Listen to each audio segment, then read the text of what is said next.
Hello everyone, this is me Sadia है। मैं आपके लिए लेकर आई हूँ एक और रीडिंग जो कि होगी उन लोगों के लिए जो राइट नाउ नो कॉन्टैक्ट की सिचुएशन में है और जानना चाह रहे हैं कि कब होगी आपके पार्टनर से बात, करंटली क्या सोच रहा है पर्सन। तो ये रीडिंग डेफिनेटली आपके लिए है। रीडिंग शुरू करने से पहले रिमाइंड करवा दूँ कि ये एक जनरल रीडिंग है। अगर आपको पर्सनलाइज रीडिंग लेनी है तो रीच आउट कर सकते हो। ईमेल आईडी डिस्क्रिप्शन बॉक्स में गिवन है। So no contact and let's find out क्या चल रहा है पर्सन के मन में, कब होगी बात, कुछ कहना चाहते हैं आपके पार्टनर आपसे या नहीं। लेट्स सी क्या सोच रहा है आपका पार्टनर आपके बारे में करंटली नो कॉन्टैक्ट में रहते हुए। आपके पर्सन को लगता है कि यही आप चाहते थे।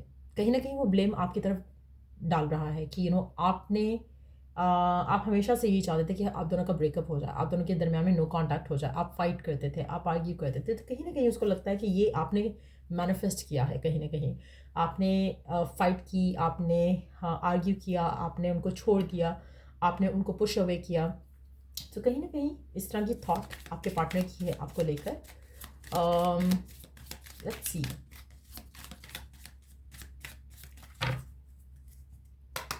क्या सोच रहा है आपका पर्सन आपके बारे में।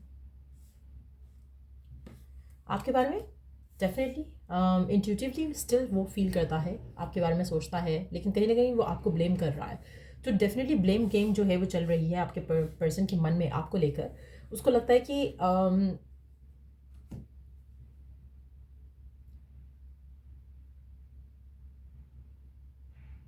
जैसे आप दोनों का कनेक्शन स्टिल है, लेकिन कहीं ना कहीं आपने ख़राब किया है।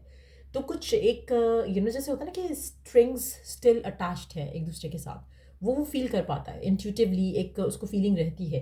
लेकिन एट द सेम टाइम उसको लगता है कि ये आपने मैनिफेस्ट किया है, कहीं ना कहीं ये आपका किया धरा है। ऐसा नहीं है कि उसकी गलती थी, आपने ये सब करवाया या आपकी वजह से सब ख़त्म हुआ है।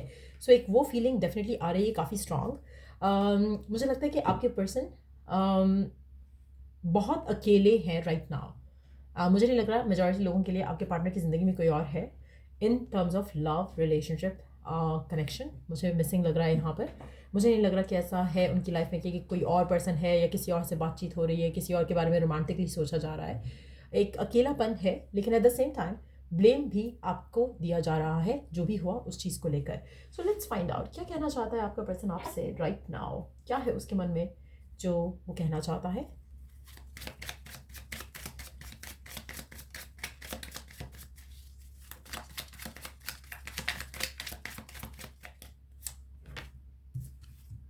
What do you want.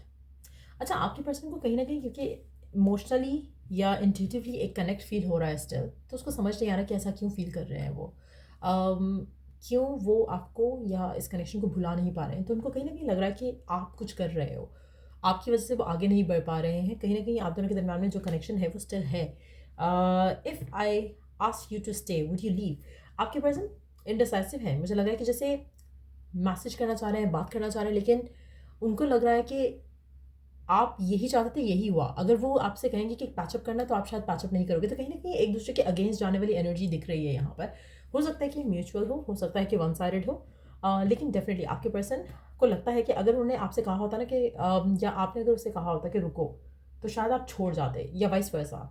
कहीं ना कहीं एक स्टबननेस है इस कनेक्शन में जो कि आपके पर्सन के अंदर भी है, आपके अंदर भी है इस कनेक्शन को लेकर।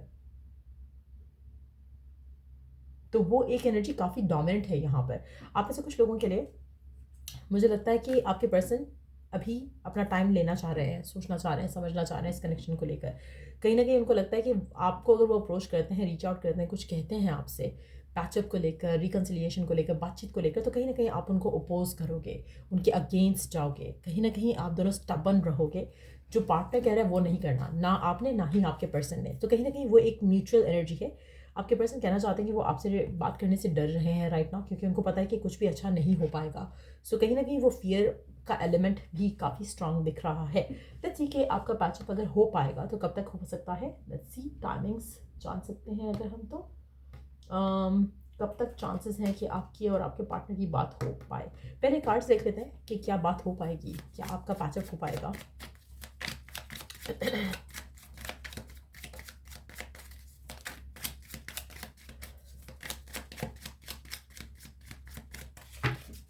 क्या आपका पैचअप हो पाएगा। 8 नंबर 4 नंबर सिग्निफिकेंट हो सकता है, 8 दिन 4 दिन सिग्निफिकेंट हो सकते हैं, चौथा महीना सिग्निफिकेंट हो सकता है जो कि चल रहा है। अगेन 4 का कार्ड है, 4 weeks 4 days 4 month, fourth month could be significant as well. Chances हैं कि चौथे महीने के अंदर आपकी बात आपके पार्टनर से हो जाए। क्या बात होगी ये आपके पार्टनर को भी नहीं पता, क्योंकि कहीं ना कहीं उनको डर लग रहा है आपसे बात करने के लिए, क्योंकि उनको लगता है कि वो कुछ भी बात करेंगे कुछ ना कुछ उल्टा ही होगा। सो वो एक एलिमेंट है जो आपके पार्टनर को आपसे बात करने से रोकता है। चाहे आप उसको कांटेक्ट भी कर रहे हो तो चाहते हुए भी वो आपसे बात नहीं करेगा। चौथे महीने के अंदर अंदर या 4 हफ्ते के अंदर अंदर बात होने की चांसेस काफ़ी ज़्यादा स्ट्रांग है। अगैन 4 हफ्ते अगर हम लगाएं तो अगले महीने के पहला हफ्ता भी हो सकता है, लेकिन लग रहा है कि बात होगी। यस, कंफर्मेशन मिल गई है, एरोफॉन्ट्स के साथ बात होगी।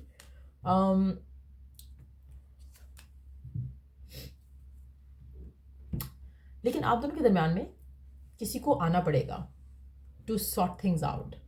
कहीं ना कहीं आप दोनों बहुत ज़िद्दी हो, बहुत ज़्यादा अग्रेसिव भी हो सकते हो, अगेंस्ट भी जा सकते हो एक दूसरे के, चाहते हुए ना चाहते हुए, स्टबर्नेस की वजह से, ईगो की वजह से, जिसकी वजह से इश्यूज़ जो हैं वो कंटिन्यू भी हो सकते हैं, जिसकी वजह से अगर कोई बीच में पड़ता है आप दोनों के दरमियान में to to make the two of you forget the past, तो वो आपके रिलेशनशिप के लिए अच्छा रहेगा।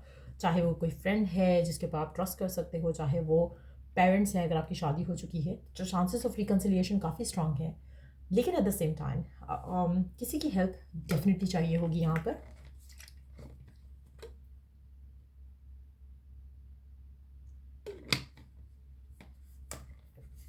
लेकिन चीज़ें, मसले सॉर्ट आउट किए जा सकते हैं। सिचुएशन इतनी बुरी नहीं है जितनी कि शायद बना दी गई है इस कनेक्शन में, ईगो की वजह से, बचपना की वजह से और इस तरह के छोटे मोटे इश्यूज़ की वजह से। लेकिन चांसेस ऑफ रिकन्सिलिएशन काफ़ी स्ट्रांग दिख रहे हैं।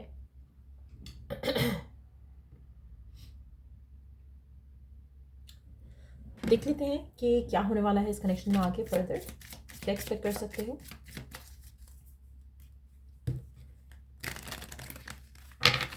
आप ऐसे कुछ लोगों के लिए 2 हफ्ते या फिर 4 हफ्ते फ्रॉम नाउ लगेंगे रिकन्सिलिएशन, पैचअप, कम्युनिकेशन होने को।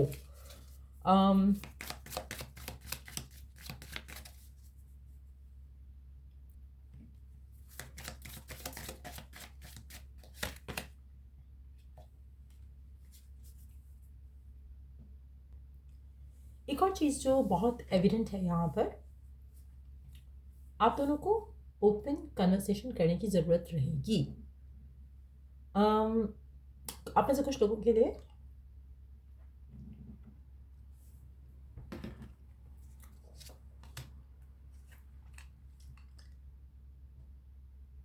काम लोग आप दोनों के रिलेशनशिप को ख़राब किए हो सकते हैं।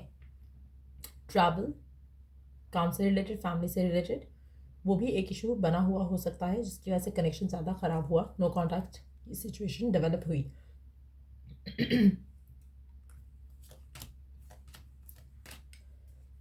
मेजॉरिटी लोगों के लिए मुझे लगता है the worst is going to be behind you. एक नया चैप्टर डेफिनेटली स्टार्ट करोगे एक दूसरे के साथ। 10 दिन के बाद कुछ लोगों के लिए काफ़ी सिग्निफिकेंट चेंजेस आ सकते हैं, कम्युनिकेशन हो सकती है। जैसे हमने पहले जो कार्ड्स आए थे 4 और 8 का एलिमेंट मैंने कहा था सिग्निफिकेंट है, तो 4 से 8 दिन लग सकते हैं मैक्सिमम। मुझे लगता है कि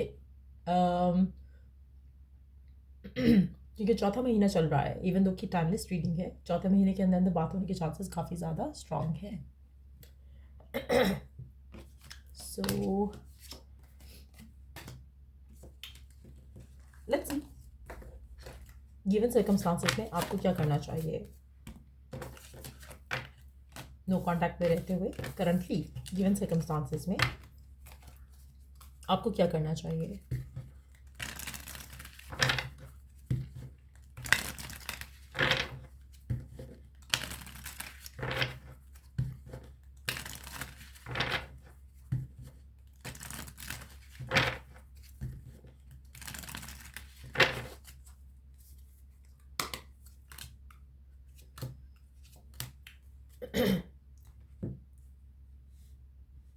खुद से, पर्सन से सच बोलो। आप में से कुछ लोग खुद इस फैक्ट से रन अवे कर रहे हो कि आपको ये पर्सन चाहिए। आप शायद कहते हो कि नहीं, मैं आई एम ओवर देम, मुझे मेरे लिए ख़त्म हो चुका है कनेक्शन, मुझे वो पर्सन वापस नहीं चाहिए। Deep down still you want that, तभी आप इस रीडिंग को देख रहे हो। सो एक तो पहले खुद से सच बोलो, एक्सेप्ट करो। ईगो है, एग्रेशन है, गुस्सा है, ग्रज है, उसको साइड पर करके खुद से पहले बात करके देखो आपको क्या चाहिए, आपको क्या आपके दिल में मन में क्या है इस पर्सन को लेकर। पहली चीज़ वो जानना बहुत ज़रूरी है। उसके अलावा अगर हम बात करें, चीज़ों को स्ट्रेंथ के साथ, पॉजिटिविटी के साथ हैंडल करना बहुत ज़रूरी है। अपने आप को पॉजिटिव रखो। अगर आपको डाउट है, फियर है किसी भी तरह से, या अग्रेशन है किसी भी तरह से, कोशिश करो कि चीज़ों को अच्छे वे में हैंडल करो। उसके अलावा अगर हम बात करें एक second,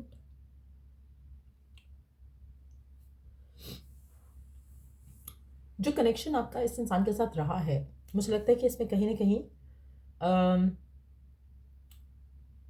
black magic, evil energy का इन्फ्लुएंस हो सकता है, जिसकी वजह से आपका रिश्ता ख़राब हुआ। तीसरी चीज़, आपके आसपास कुछ वैसे लोग हो सकते हैं जो कि आपको करप्ट करते हैं, आपके माइंड को करप्ट करते हैं इस इंसान को लेकर। तो वो चीज़ भी आपको अवॉइड करनी है। लोगों का इन्फ्लुएंस नहीं होने देना है इस रिश्ते को लेकर, इस पर्सन को लेकर। जो भी डिसीजन आप बनाते हो, आपको खुद बनाना ज़्यादा बेहतर है आपके लिए इस इंसान को लेकर। तो ये चीज़ों को आपको स्ट्रांगली हैंडल करना है करंट सर्कमस्टांसेस में रहते हुए, और ख़ुद डिसीजन लेना है इस पर्सन को लेकर। सो ये थी रीडिंग आप लोगों के लिए। अगर आपको हेल्प मिला हो, गाइडेंस मिला हो, लाइक शेयर सब्सक्राइब ज़रूर करो। अगर आपको कोई टॉपिक सजेशन के लिए देना है नेक्स्ट रीडिंग के लिए, तो दे सकते हो कमेंट सेक्शन में। Till the next read, take care, bye.